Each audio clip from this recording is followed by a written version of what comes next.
നിങ്ങൾ എല്ലാവരും ഒരു റിയാലിറ്റി അക്സെപ്റ്റ് ചെയ്യണം. പോലീസിനും ഈ സൊസൈറ്റിയിലെ നല്ലൊരു ശതമാനം ആളുകൾക്കും ഈ കേസിന്റെ സത്യാവസ്ഥ എന്താണെന്ന് നന്നായിട്ട് അറിയാം.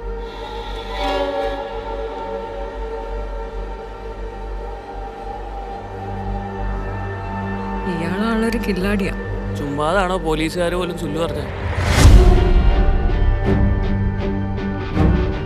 ജോർജ് കുട്ടി തന്നെയല്ലേ പറഞ്ഞത്, പ്രശ്നങ്ങളൊക്കെ തീർന്നു, ഇനി പേടിക്കാനൊന്നുമില്ലെന്ന്.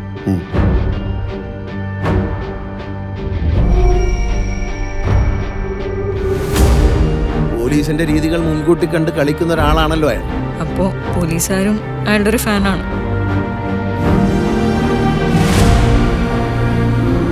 പിന്നെ ആ ജോർജ് കുട്ടി ആളൊരു കുറുക്കനാണ്.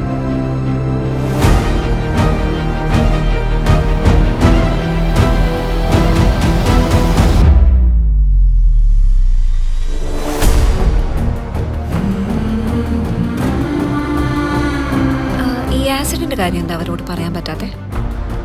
അവരെ രക്ഷിക്കാനാണെങ്കിലും ഞാൻ ഈ ചെയ്ത കാര്യങ്ങളൊക്കെ കാണുമ്പോൾ അവരുടെ അച്ഛനൊരു ക്രിമിനലാണ് എന്നൊരു തോന്നലുണ്ടായാൽ ഏയ്, അവരങ്ങനെയൊന്നും ചിന്തിക്കില്ല. ഞാൻ തന്നെ അങ്ങനെ ചിന്തിച്ചു തുടങ്ങി. പിന്നല്ലേ സർ, ഇപ്പോഴല്ലേ നമ്മുടെ പ്രസക്തി. മീഡിയ ഇൻവെസ്റ്റിഗേഷനിലൂടെ ജീവൻ വെച്ച് തെളിയിക്കപ്പെട്ട എന്തോരം കേസുകളുണ്ട് സർ. അവരാരാണെന്ന് മനസ്സിലാക്കാൻ എന്തെങ്കിലും സൂചന തരാൻ പറ്റുമോ? I want his full file on my desk as soon as possible.